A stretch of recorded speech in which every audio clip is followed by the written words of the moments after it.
If you're a medical professional, particularly a new grad, and you're trying to actually build wealth, one of the most important decisions to get right is the car that you purchase.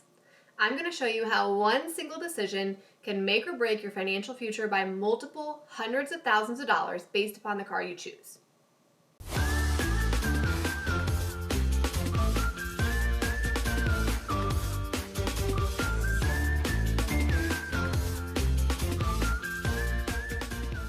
One of the most common mistakes medical professionals make with money is making a bad car decision. Now, in separate videos, I have content surrounding what rules you should use when deciding what car you can afford. That's not the purpose of today. The purpose of today is to understand the opportunity cost or the downstream financial effects of the decisions you make with a car. In this example, choosing a car actually will end up netting this person a loss of $200,000.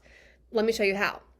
So we're going to analyze not only the cost of the car and with the financing and the depreciation, what it looks like to choose between two different vehicles, but we're also going to look at the opportunity cost. In other words, how much are you losing because the money's going towards the car and not going to something that actually builds you wealth, like an investment in the stock market, for example, instead, right? That's what opportunity cost is. Anytime you spend money on anything, there's a downstream cost because that money can't then build you wealth. Of course, we have to spend money, but these kinds of decisions, car purchases in general, are the kind of thing that will make or break you financially. So our assumptions are going to be a 72-month, 6-year term, 5% interest rate, 5% down payment. We're going to include depreciation of the vehicle, the potential investment gain you could have had if you had invested the difference between these two payments, and we're going to assume you're 30 years old and you would otherwise have a 35-year investing time horizon with an 8% return on investment compounded annually. So in the comparison, car 1 will be $45,000, car 2 will be $30,000. Everything else is equal, right? The same interest rate, same 5% down payment, same loan term. Well, you can see that the monthly payment for the $45,000 car is going to be $688 a month, as compared to the $458 a month car payment for the $30,000 car. Next, we're going to look at then the total cost of repayment, and for the $45,000 car, you can see it's close to $50K. And for the $30,000 car, it's about $32,000. Now, let's factor in depreciation, right? This is a real thing. We'll assume you bought brand new vehicles on both counts. It depreciated by 20% in the first year, 15% every year subsequent to that. Now, I understand different cars depreciate at different rates, so we're just using these general rules of thumb to create a mathematical example.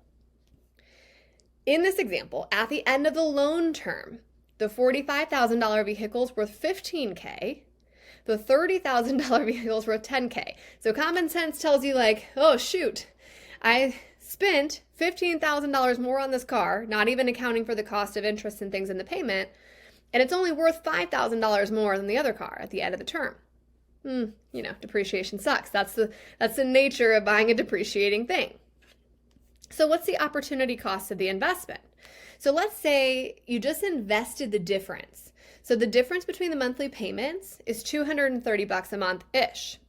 Let's say you invest that monthly over 72 months, the loan term, right? And you're going to get an 8% return on investment. Well, at the end of the 72 months, you have $21,900 invested. But we said you were 30 with a 35-year investing time horizon. So then what happens if you just leave this money invested at the end of your car loan term and you never add to it? It compounds on its own to $200,000. So that's the opportunity cost, right? That's what you missed out on by getting the $45,000 car instead of the $30,000 car. You missed out on $200,000 in investments. So here's our net cost, our total cost comparison.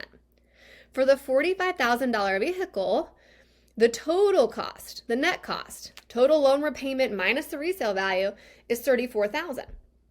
Our opportunity cost is $200K. Whoa, that sucks, right? For the $30,000 vehicle, if you had made that purchase instead, the net cost The 32K minus your resale value is 22,000. So the person who went with the lower price vehicle ends up with a net cost that's about $10,000 less to operating that vehicle, and they're $200,000 ahead in terms of investable assets. Huge difference from one small decision. If this is the opportunity cost between buying a $45,000 car and buying a $30,000 car, both financed, imagine the opportunity cost if the decision becomes, should I pay $15,000 and pay cash for a vehicle that's used versus finance a $45,000 car? Because now you've reduced your depreciation expense, you've reduced your total cost of owning a vehicle expense because there's absolutely zero interest, and you've facilitated tremendous more investment throughout the 6-year period that you would have been paying a car loan. The decisions you make regarding your vehicle choices are some of the easiest ways to either make sure that you can build wealth or make sure that you can't.